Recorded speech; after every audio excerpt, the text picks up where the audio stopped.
কাঁথি এলাকা দীঘা কাঁথিকে নতুন করে রেলের মানচিত্রে গুরুত্ব দিয়েছেন। আজকে ভারতীয় জনতা পার্টির বন্ধুরা 5 বছর সরকার চালিয়েছে, একটা রেল গাড়ি তো দূরের কথা, আজকে দীঘা তমলুক ডবল রেল লাইনের জন্য নেত্রীর অনুমোদন থাকা সত্ত্বেও ডবল রেল লাইন এরা করেনি। একটা ট্রেন তো চালু দূরের কথা, একটা বগি পর্যন্ত নতুন চালু করেনি। আজকে আমরা দীঘা থেকে আমরা আসামে চলে যাচ্ছি, পুরীতে চলে যাচ্ছি, আমরা জলপাইগুড়ি মালদা চলে যাচ্ছি দীঘা থেকে। এটা মমতা বন্দ্যোপাধ্যায় আমাদের দিয়ে গেছে। আজকে কাঁথির লোকরা কিভাবে কলকাতা যেতে হতো, আজকে বলুন নন্দকুমার জলস্বর 116B জাতীয় সড়ক আমাদের কে দিয়েছেন? মমতা বন্দ্যোপাধ্যায় দিয়েছে। এই জাতীয় সড়কের কাজ শেষ হলে আমরা 2 ঘন্টাতে কলকাতা পৌঁছে যেতে পারবো, এটা আমাদের সরকার দিয়েছে। আজকে তাজপুরে অগভীর সমুদ্র বন্দর এতদিন কেন্দ্র আটকে রেখেছে, রাজ্য সরকার সম্প্রতি ঠিক করেছে নিজেরাই করবে, এটা একটা বড় প্রাপ্তি। আর একটা নতুন করে তাজপুর হলে ব্যাপক আপনাদের কর্মসংস্থান হবে। আজকে বলুন মন্দারমণি থেকে শুরু করে দীঘা উদয়পুরে বিস্তীর্ণ এলাকা, আজকে কত ছেলে হোটেলে কাজ, হকারের কাজ, নতুন স্টল করে গোটা ওই এলাকার চিত্র বদলে গেছে।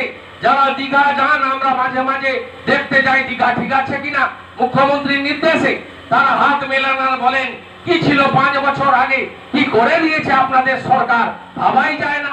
এটা তো শুধু দীঘার পর্যটকদের জন্য নয়, আমার যে লোকটা শাক বিক্রি করছে, ঝিনুকের জিনিস বিক্রি করছে, মাদুর কাঠির জিনিস বিক্রি করছে, যত হোটেল হচ্ছে 20 জন 25 জন 30 জন করে, রান্নার লোক বয় থেকে শুরু করে হিসাব করে ফেলুন। তৃণমূলের 7 বছরে দীঘা মন্দারমণি তাজপুর শঙ্করপুর উদয়পুরে নতুন করে 1000-এর বেশি ব্যক্তিগতভাবে হোটেল রিসর্ট ইত্যাদি তৈরি হয়েছে, কয়েক হাজার মানুষের কর্মসংস্থান হয়েছে।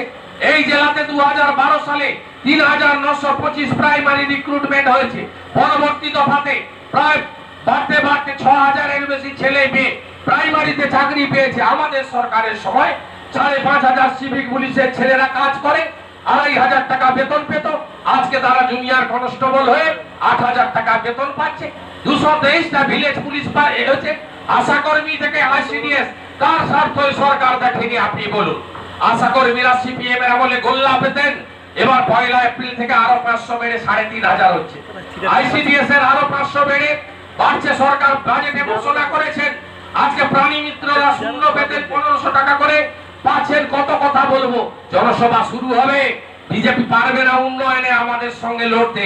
মুখ্যমন্ত্রী আমাদের আরো কি দিয়েছেন, কাঁথি হসপিটালকে কোন জায়গায় নিয়ে গেছে আপনারা দেখেছেন, নার্সিং ট্রেনিং স্কুল দিয়েছেন কাঁথিকে, এগরাকে নার্সিং ট্রেনিং স্কুল দিয়েছেন, পাঁশকুড়াকে নার্সিং ট্রেনিং স্কুল দিয়েছেন, তমলুকে মেডিকেল কলেজ দিয়েছেন, মহিষাদলের কাপাসড়া এইচডি এর জায়গায় মহাত্মা গান্ধীর নামে আজকে সরকারি বিশ্ববিদ্যালয় পূর্ব মেদিনীপুর পেয়েছে। এখানে আপনারা আছেন ইট ভাটার সঙ্গে যুক্ত, বলুন 15 সালে ইট ভাটা বন্ধ হতো হ্যাঁ কিনা? ন্যাশনাল গ্রিন ট্রাইব্যুনাল বন্ধ করে দিয়েছিল, আমাদের মুখ্যমন্ত্রী বাঁচিয়েছে আপনাদের। বলুন চিংড়ি চাষিরা জাপানে আপনাদের সব বন্ধ করে দিয়েছিল, চিংড়ি মাছ রপ্তানি শেষ হয়ে গেছিল, কে বাঁচিয়েছে আপনাদের? যেদিন জাপানে আপনাদের সমস্ত চিংড়ি মাছ বন্ধ করে দেয়, এত অর্থনৈতিক সম্পদের সঙ্গে যুক্ত। আজকে হিউম্যান হেয়ার ভগবানপুর চণ্ডীপুরে আমি নিজে উদ্যোগ নিয়ে অমিত মিত্রকে নিয়ে 28% জিএসটি করে দিয়েছিল, কমিয়ে মাত্র 5% জিএসটি করা হয়েছে। আমাদের ডক্টর অমিত মিত্র লড়াই করেছেন, জিএসটি কমিটির চেয়ারম্যান, আমি তাকে সাহায্য করেছি। আজকে কাজু বাদাম ব্যবসায়ীদের কিভাবে ধ্বংস করা হচ্ছে, বিজেপি নতুন নতুন আইন করে আমাদের মুখ্যমন্ত্রী কাজু ব্যবসায়ীদের নিয়ে দীঘাতে মিটিং করে তাদের পাশে থাকার কথা শুধু বলেননি, তিনি ফিরে যাওয়ার 7 দিনের মধ্যে আজকে এমএসএমই ডিপার্টমেন্ট তাদেরকে নবান্নতে নিয়ে বসে মিটিং করে তাদের সমাধান করেছে। এই তৃণমূল কংগ্রেস আজকে কাঁথি কলেজ থেকে, রামনগর কলেজ থেকে, এগরা কলেজ, বাজকুল কলেজ সর্বত্র পোস্ট গ্রাজুয়েট মাস্টার ডিগ্রি পড়ানো হচ্ছে, এমএসসি এমএ এমকম সব কলেজগুলোতে বিএড চালু হয়েছে।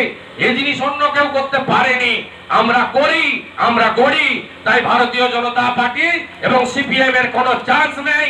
সেকেন্ড থার্ডের লড়াই করুক, আমরা 2,30,000 নয়, আমরা 3 লক্ষের বেশি ভোটে আমাদের বর্ষিয়ান প্রবীণ সাংসদকে জিতিয়ে আবার দিল্লি পাঠাবো। এই শপথ নিয়ে আমরা গ্রামে ফিরবো, ওয়ার্ডে ফিরবো, বুথকে সংগঠিত করব। পাড়া বৈঠক চালু করুন, মানুষকে সংগঠিত করুন, ডোর টু ডোর নজর রাখুন। অনেক লোক ঘুরে বেড়াচ্ছে, এই অনুষ্ঠান হতে হতে ভোট হতে হতে আমাদের এখানে পয়লা রামনবমী আছে, আবার উস্কানি দেবে, সামনে দোল পূর্ণিমা আছে। ইচ্ছা করে যারা দোল একটি সম্প্রীতিরও যেমন অনুষ্ঠান, একটা নির্দিষ্ট ধর্মীয় অনুষ্ঠান, অন্য ধর্মের লোকের গায়ে রং লাগিয়ে দিয়ে গন্ডগোল পাকাবে। এদের একটাই হাতিয়ার, দাঙ্গা লাগাতে হবে, বিভাজন করতে হবে, নইলে ভোট পাওয়া যাবে না। 15 লক্ষ টাকা দিতে পারিনি, 2 কোটি চাকরি দিতে পারিনি, আজকে দিন আসেনি, সবকা সাথ সবকা বিকাশ হয়নি, নীরব মোদী কা সাথ আর বিজেপি কা বিকাশ হয়েছে, আর কারোর কিছু হয়নি। GST fail, make in India, make in India মানে কি ভারতে তৈরি? আপনি বলুন, সরদার বল্লভভাই পটেল তার মূর্তি বানিয়েছে কে? চীনের কনসালটেন্সি। যা বুলেট ট্রেন আসবে ভোট এলেই বলে, সেই বুলেট ট্রেন কে আর কোথা আসবে? জাপান থেকে। আর ওই যে ঘুষ নেওয়া বলছিলেন শিশির বাবু, চৌকিদার চোর হয়, সেই ঘুষ নেওয়া রাফেল, সেটাও ফ্রান্স থেকে। মেক ইন ইন্ডিয়া হয়নি, সবকিছুতে ফেল ফেল ফেল। তাই এখন দুটো জিনিস আছে, কি? একটা দেশপ্রেম আর একটা হিন্দুত্ব, এই দুটো দিয়ে ঢুকতে হবে। কিন্তু 47-এ স্বাধীনতা আন্দোলন পিছাবনি আছে, ভূমি রাজস্ব দপ্তরের রেকর্ডে পাবেন না। কেন পিছাবনি? স্বাধীনতা আন্দোলনের যোদ্ধা বলাই বাবুরা পিছিয়ে আসেননি, তাই আজকে পিছাবনি আছে। আজকে বীরেন শাসমলের দেশের লোক আমরা, দাঁড় করিয়ে পড়ানো হয়েছিল বীরেন শাসমলকে। কাঁথি স্বাধীনতা আন্দোলনের মাটি। 47-এর আগে বিজেপি ছিল না, আরএসএস ছিল, হিন্দু মহাসভা ছিল। আর এরা কার দালালি করত? ব্রিটিশের দালালি করত। রাজাকার ছিল। আরএসএস এর যিনি প্রতিষ্ঠাতা সাভারকার, তিনি জেল থেকে চিঠি লিখেছিলেন, আমাকে মুক্তি দাও, আমি ব্রিটিশের জন্য লড়বো, ব্রিটিশের জন্য করব। সকালবেলা রাজঘাটে গিয়ে গান্ধীজিকে মালা দেয়, আর বিকাল বেলা দিল্লির কেশব ভবনে গিয়ে নাথুরাম গডসের গলায় মালা পরায়। এটাই হলো এদের আসল দেশপ্রেম। তাই বিজেপির ফাঁদে পা নয়। আর হিন্দুত্ব আমি বলবো না। কপিল মুনি আশ্রমের মহারাজ জ্ঞানদাস মহান 14 সালে বলেছিল, इस बार सब वोट भाजपा को दीजिए, मोदी आएगा, राम मंदिर बनाएगा। আর এবারে মকর সংক্রান্তির আগে দিদি গেছিলেন, প্রতি বছর যান প্রস্তুতি দেখতে। জ্ঞানদাস মহান সাংবাদিকদের সামনে বললেন, এ মোदी जुमलाबाज है, ये जब चुनाव आता है भगवान पुरुषोत्तम रामचंद्र महाराज को पोलिंग एजेंट बना देता है, इस बार इसको हटाना चाहिए। এই কথা বললেন, আমার কথা নয়, জ্ঞানদাস মহান্তের কথা। তাই বিজেপি হাটাও, দেশ বাঁচাও। আমাদের কাঁথি দিতে হবে, এগরাকে সাহায্য করতে হবে।